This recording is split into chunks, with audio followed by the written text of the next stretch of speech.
Hello and welcome to the M is for Mama podcast. I'm your host, Abby Halberstadt, happy wife, mama to 10, Bible-believing Christian. And on today's episode, we're going to do story time, Valentine's Day weekend story time to be exact. And I think you guys are going to enjoy it. Plus, hopefully get some nuggets of truth and good principles from it. Before I dive in, I want to highlight our podcast sponsor, Voteberg Music Academy, which is a wonderful way to encourage your students to learn together. In fact, with my code MSForMama20, you get 20% off each month that you're enrolled that you can share between siblings, between the instruments of mandolin, guitar, ukulele, fiddle, and piano. So it's way less than you would normally pay for students in individual lessons and individual instruments. And it's a great way to jump them right into song-based learning. They even send pins and badges to your door to motivate your students to practice more so you don't have to nag them to do it. Remember, you can use the code MSForMama20 for 20% off every month that you're enrolled. Also, I want to highlight my friend Corey from Good Book Mom, who creates biblically sound book lists for ages 0 to 12. In the month of February, she's got first chapter books, books that affirm biblical marriage and gender, and crush-free Valentine's books that you can check out for your kids. You can use the code Abby5 for $5 off, or Abby75 gets you an all-access yearly subscription for just $75. I'll put the link in the show notes. Okay, I told you that it was going to be story time. This past weekend, on Valentine's Day weekend, we actually started out with Valentine's Day being pretty low-key, which is fine. We are not huge Valentine's Day people. But more low-key than usual, I would say, because we had a basketball game for our son, Simon, who is 17, and he plays for our homeschool basketball league. And there is a coach who has a very understanding wife, as far as I'm concerned, who keeps scheduling games during the evening on Valentine's Day evening when, usually if you were going to have a special dinner, that's when you'd be having it. So we were at a game at 6 p.m. Our super kind twins, Evie and Nola, made a special dinner for our whole family. And so we did a family Valentine's dinner, and that was kind of the big hurrah for that day. But Shaun had seen a pickleball tournament in Dallas that was a mixed doubles, couples, Valentine's Day, feel the love kind of tournament. And he had registered us for that, and we were going away for a night. And so we excitedly packed all of our stuff up and got in the car, and I had my breakfast with me. I had my supplement drink that I always put in a mason jar with the lid on. And then I had a jar of raw milk. And so my arms were full of bags, and I was carrying the mason jar with the lid and the mason jar without the lid in the same crook of the same elbow. And my brain had very briefly pinged and said, you should probably put a lid on the milk too. But I was like, I'm going to drink it as soon as I get in the car. Once I get situated, I'll already be drinking it. It's not a problem. Well, I was wrong. I should have listened to my brain. I get in the car. I get all the bags put away. I'm still kind of clenching these two mason jars in the crook of my elbow. And as I go to transfer them to my hands, my brain just short circuits.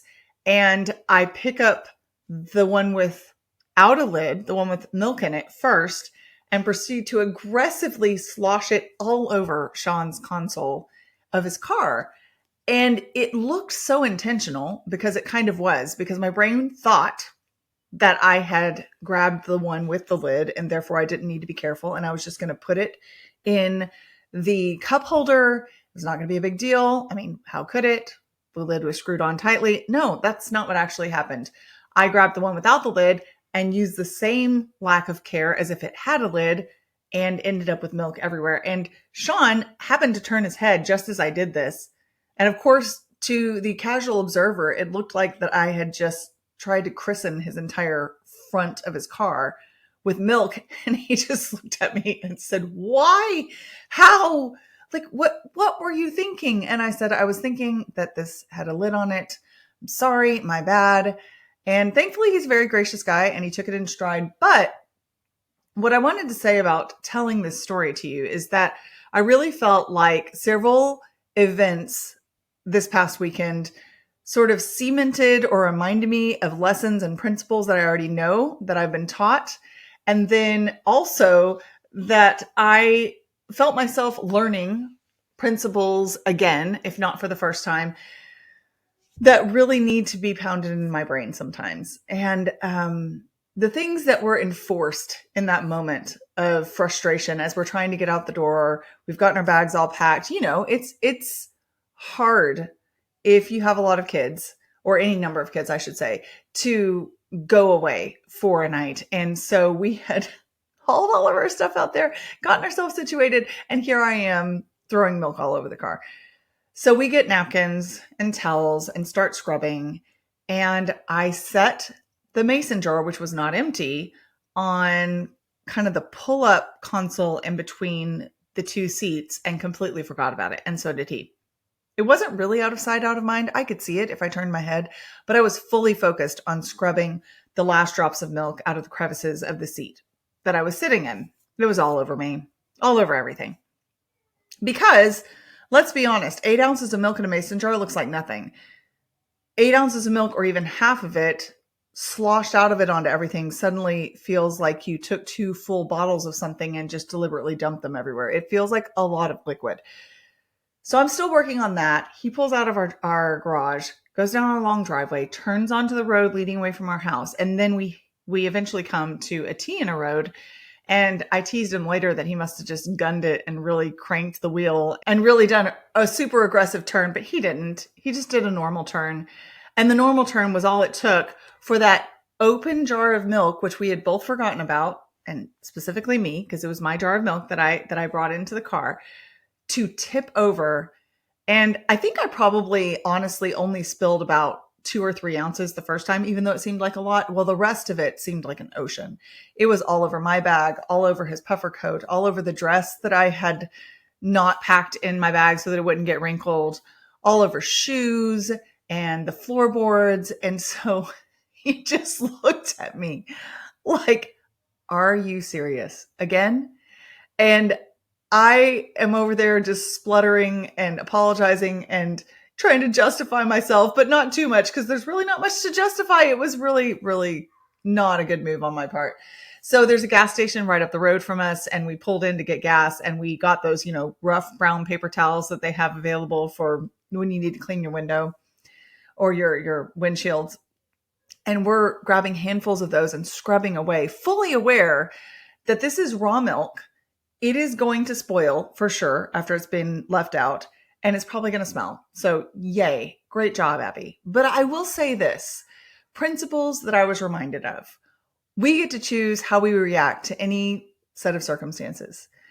And while I knew Shaun was frustrated and a little flabbergasted that we did this not once, but twice, the first time was bad enough, and that we were trying to get out the door and like, what a hassle kind of thing, I will say that he took it in stride, as he often does, but I think he took it more in stride than he would have 10 years ago.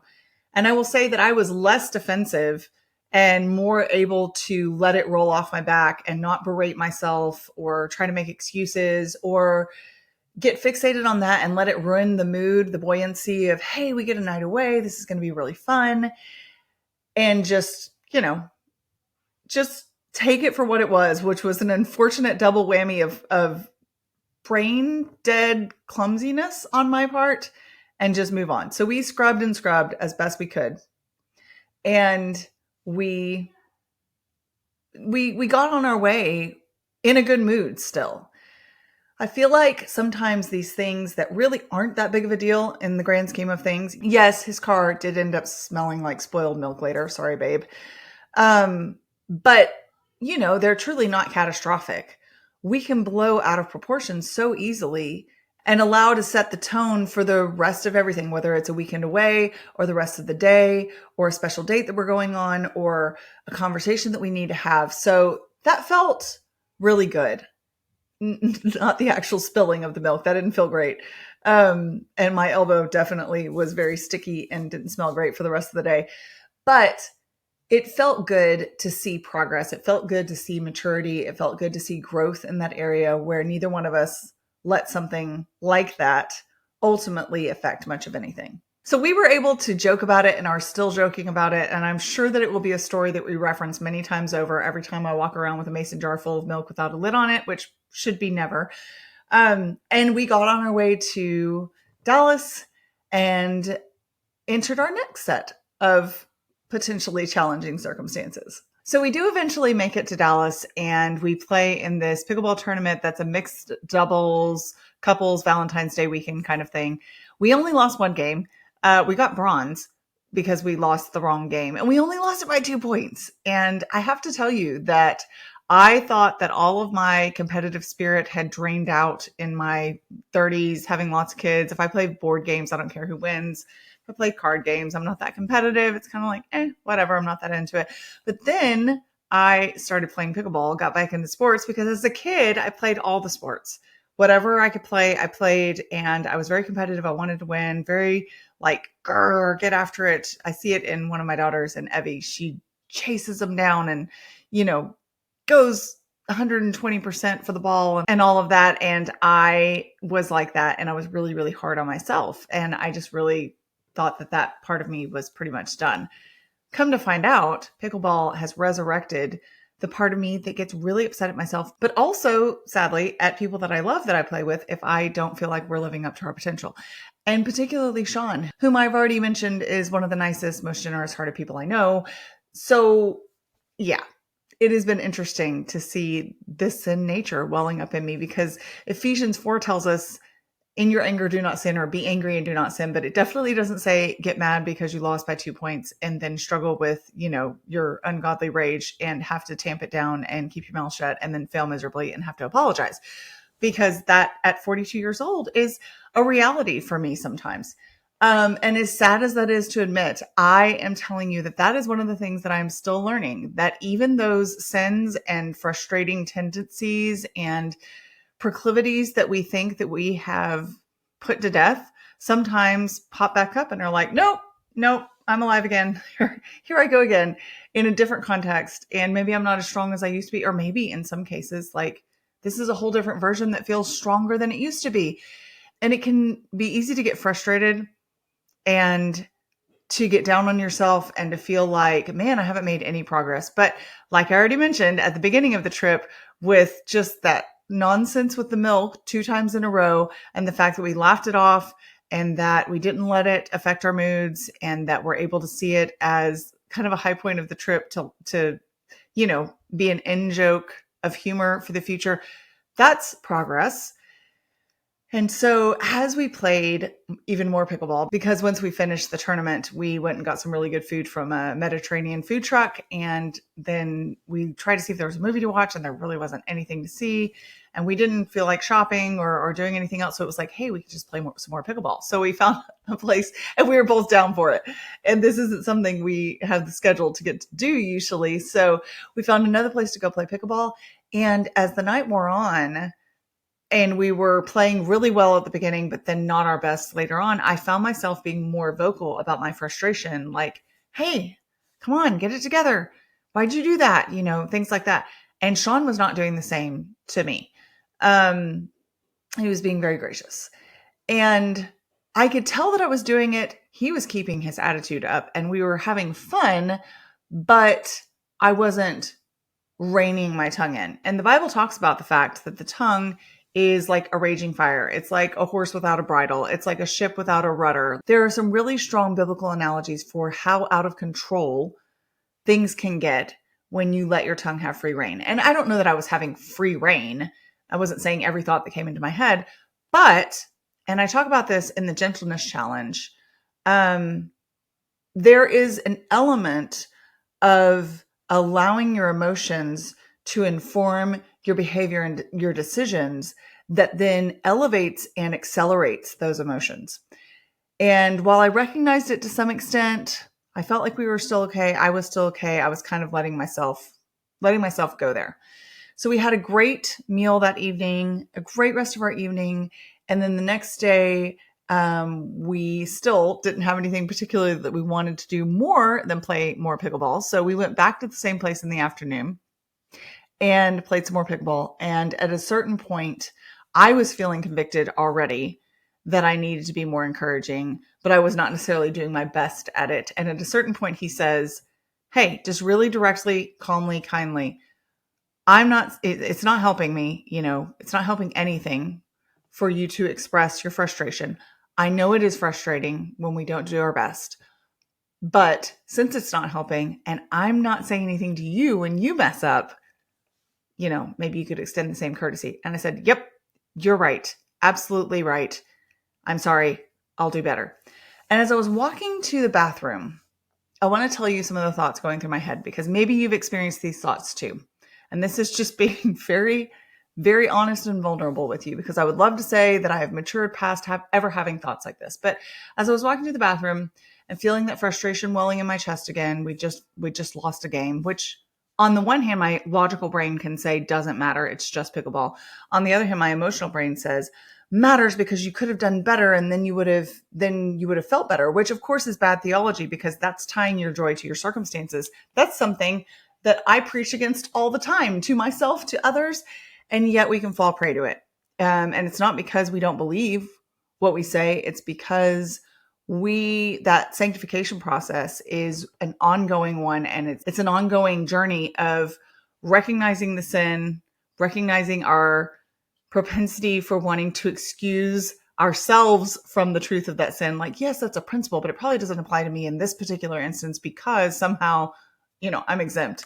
I'm better than I'm not doing it like that. It's not really a sin in my case. And of course it is. As I was walking to the bathroom, feeling frustrated, I thought, okay, so he's right. I need to extend the same kind of grace that he's extending to me because I'm not playing perfectly by any stretch. I need to be kind. Of course, I need to speak words of life. I'm struggling with that. It wasn't that everything I said was negative. I was definitely telling him when he made a good shot too, but I was being too free with my critical speech. And so as I'm walking to the bathroom, what I was warring with was, okay, so I have these emotions and what do I do with them? If I have the frustration, and you're more of a vocal person, do you just stuff it? Do you just push it deep down until you eventually explode? Is that the only option? And my brain was just talking back to me because the Holy Spirit's there whispering in your ear. No, you bring it under the Lordship of Jesus Christ. You take every thought captive. You submit yourself to God's will, and God's will for you in Christ Jesus, which is made very clear in the Bible in multiple places, is that we are to give thanks in all circumstances, to pray continually, to rejoice always. I wasn't doing any of those things terribly well in that moment. And it was because of something as silly as pickleball. But listen, the Lord uses seemingly silly things to teach us really deep lessons sometimes. And so I thought, okay, you have the emotions. Those aren't going away. The frustration is welling up in you without your summoning it. It's coming of its own free will. But do you have a will in Christ to overcome it? And of course, I knew the answer was yes. If we are in Christ, we are new creations. We're not bound to our sin.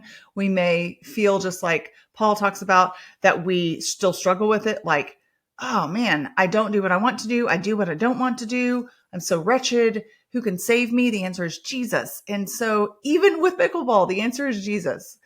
So as I walked back, I just thought, just keep your mouth shut. Regardless of how you feel, keep your mouth shut, unless it's something kind to say.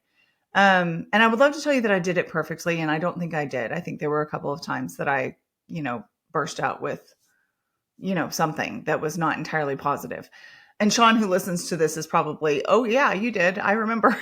But I was making a concerted effort to keep my mouth shut if something happened that I didn't like, and to recognize when I was struggling and not playing well, and the fact that he was being kind and keeping his mouth shut as well. And then I also was making efforts to enthusiastically praise the things that he was doing well, because he is a very good pickleball player and he was doing a lot of things well.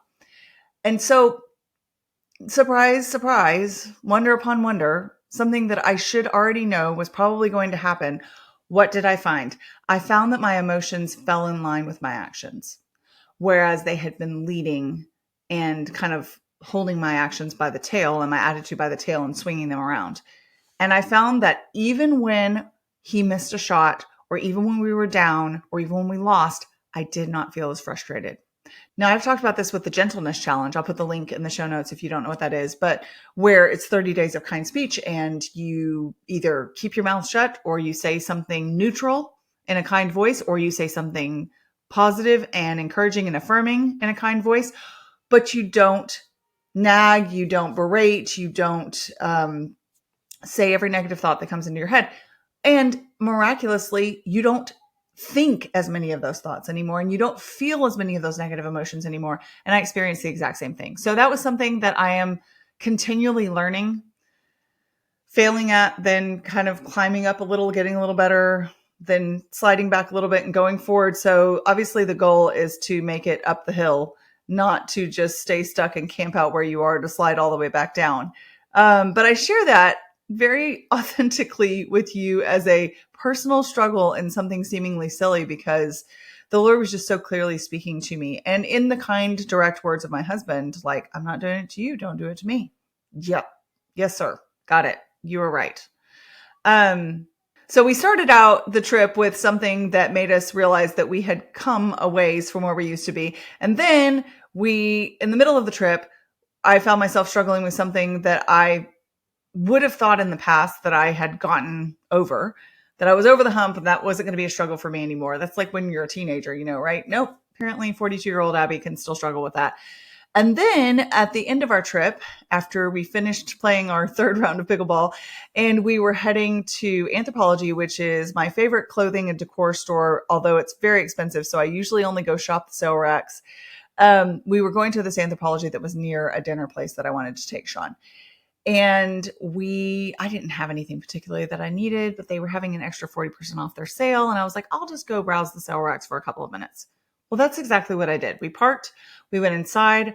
I was in the sale area for 10, 12 minutes maybe. And Shaun was just being the good husband in the corner on his phone, while he waited for me. I didn't find anything but a set of 4 taper candles. Check out, we go back to the car, and I climb in my side. He starts to climb in, and all of a sudden I hear him say, "Oh no." And I turn around and look at him through the driver's window and think, what's wrong? And then I look back behind the driver's window to the window right behind it and realize that it's completely busted out. And in the 10 minutes that we had gone inside this Anthropologie, someone had come, busted out our window, and stolen some bags that we had in the back because we were traveling. So we had an overnight bag, a pickleball bag, and I had this big leather bag that I carry all of my skincare and my makeup and my contact solution and, toothbrush and just all of that stuff. And they had taken all 3 of those. So there's glass everywhere. This is not the first time this has happened to us. And it always surprises me the sheer amount of just shattered glass that's everywhere that you're trying to avoid cutting yourself on. It's all over your stuff. And at first we thought they had just gotten his pickleball bag. And then as we assessed the situation, we realized that they had gotten my overnight bag, which had my laptop in it, which was the biggest loss for sure. Thankfully, I don't save any of my books or work that I do to the actual device. I save it to a cloud because things like this can happen, or the laptop can fry and die. And so that was not a concern, but just it's an expensive piece of equipment to replace, and there were other things on it. And so that was gone, and a lot of my personal belongings were gone. Some of them were things that we didn't go shopping much, but we did buy a couple more outfits to play pickleball in because our other ones were sweaty. So clothes we had just bought were stolen. Multiple really nice paddles, pickleball paddles were stolen. And it feels so violating and so just jarring to realize that someone has invaded your personal space and taken things that belong to you. And so in that moment, we're just trying to figure out what we should do. We go in and we talk to the Anthropologie employees. They get the security guard to come, and he essentially tells us, kind of, you're out of luck. Like, you can report it to the police, but there aren't any security cameras. It was in a really nice area in Dallas, but the way that the parking lot is situated with an alley and a one-way street, there's a lot of blind spots if you get on one side of the car, which is the side of the car that they got on. And I even had people on social media saying, like, you shouldn't have had anything in the back and you should have taken all of your bags inside. And hindsight is 2020, and I get that. And it would have probably been smart to, put a blanket over everything. But when you're going inside a store for a very limited amount of time, it never occurs to you this is going to happen. And yet it did. And what I loved was Shaun's response. Neither one of us were devastated. We're both just bummed. And we really did, for about 10 minutes after it happened, keep finding new bags that were missing. I think there were 3 total, plus maybe one other thing. But 3 total. It's like, at first we thought it was one, that was another, and then it was another. And it was like, oh no, this is gone too. Oh man, we're going to have to replace this. And just the hassle. Yes, the expense for sure. It's not going to make any sense for us to file on insurance. We've already checked. There's nothing the Dallas PD is going to do about it. We've already checked. There's no way to get our belongings back because we don't even live in Dallas. So even if they decided to dump them all in the parking lot again because there wasn't much usable to them, we're not going to see it, that kind of thing. So it was just basically a complete loss of those things. And there were quite a few, like I said, things that were useful to us that we employ on the daily, that we had invested time and money in. And yet Shaun's response was, he said, I'm going to go see if they have some tape because it wasn't super cold, but it was chilly. It was in the 40s. He said, I'm going to go see if they have some tape. I think I have a plastic bag in the back. He said, I'm taping up this window and we are still going to dinner. We are not going to let them rob us of the joy of this last nice meal together before we go back to our family.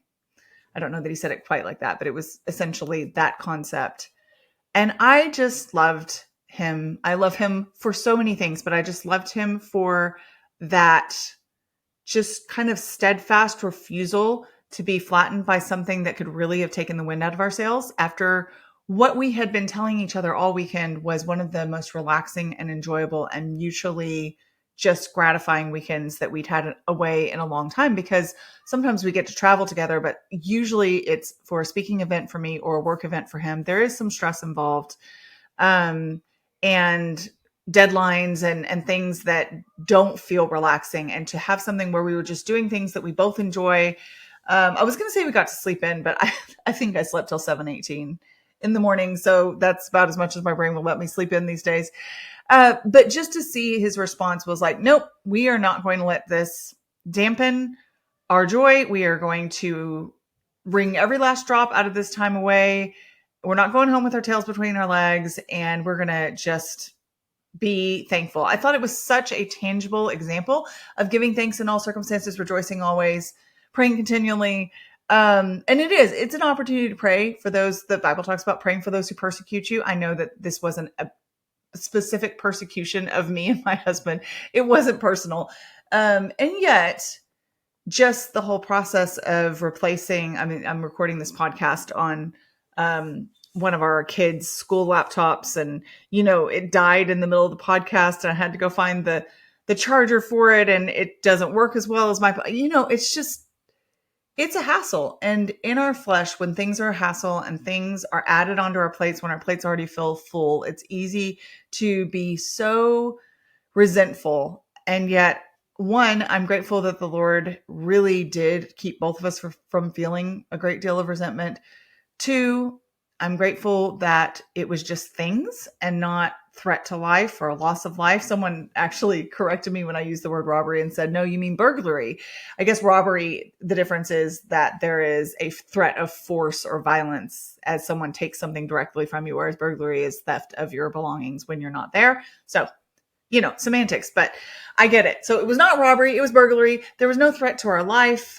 And I hope and pray genuinely that there is something in there that will convict / bless the person who took it to the point that it could turn them to Christ. It doesn't seem like material belongings necessarily would do that, but who knows? The Lord can use anything. So I know I sound very altruistic. It's not like I felt just super warm and fuzzy toward whoever did this or felt happy that it happened, but it felt good to be with a man who could take it in stride. We did go and have a very lovely dinner, have a really good time. And as we walked back to our car with our taped up window, we were joking about whether we would find our car burglarized again. I had actually pulled anything left that belonged to us and stuffed it under seats and covered it with blankets. But if someone had wanted to get into the car, they could have. And joking about the fact that it probably wasn't going to get burgled again as long as someone went in the right side of it, because they were going to realize they'd been too late and we're going to get slim pickings anyway. It was an eventful weekend in many ways. And it was a lot of good reminders about some base truths about Christian stewardship of our emotions and relationships. It was a really sweet time to shore up our marriage and just enjoy being around each other. Like I said, ate some really good food. I'll even put the restaurants in the show notes in case you're a Dallas person and want to check out our recommendations, because we had really great food while we were there. But I just wanted to tell that story to you today, because I'm guessing that some of you are going through similar things, similar small frustrations, big frustrations, hassles, things that feel like they could get blown out of proportion, or maybe their proportion is so large that you're not sure how you're going to overcome them. And I just want to be that voice that says, I get it.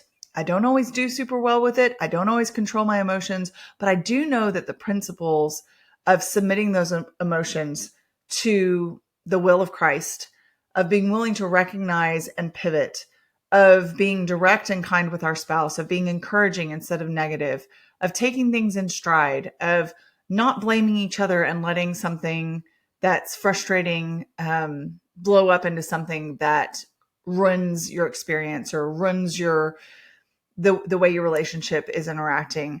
That those are all life principles and marriage principles that would serve all of us well. And I saw them in action in multiple cases this past weekend. And I really found myself thanking God for a husband who is so even keeled, who does take things with a giant grain of salt, who is encouraging, who is able to speak up when he sees sin in me, and to hear from me if I see something that needs saying. That's not just, negativity or my competitiveness coming out.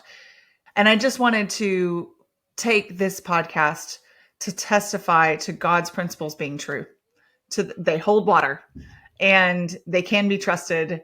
And I guess next time we go to Dallas, if we go to Dallas, we will do a better job of hiding our belongings, even when we're in some bougie part of town where it doesn't seem like it would happen. So hang in there, friends. Regardless of what your Valentine's Day weekend looks like, or regardless of where you are in your relationships with your spouse, if you're married, I want to encourage you that the Lord is there. I'm always ending my podcast. He's there. He's with you. He sees you. He's walking beside you. He is for you and is rooting for you as you press into his principles each and every day, knowing that they will hold fast. If you enjoy the M is for Mama podcast, I would be so honored if you would subscribe and follow along, maybe share with friends, or even leave a review. And if you want more content on motherhood and biblical responses to cultural issues, be sure to follow along on Instagram at m.is.for.mama.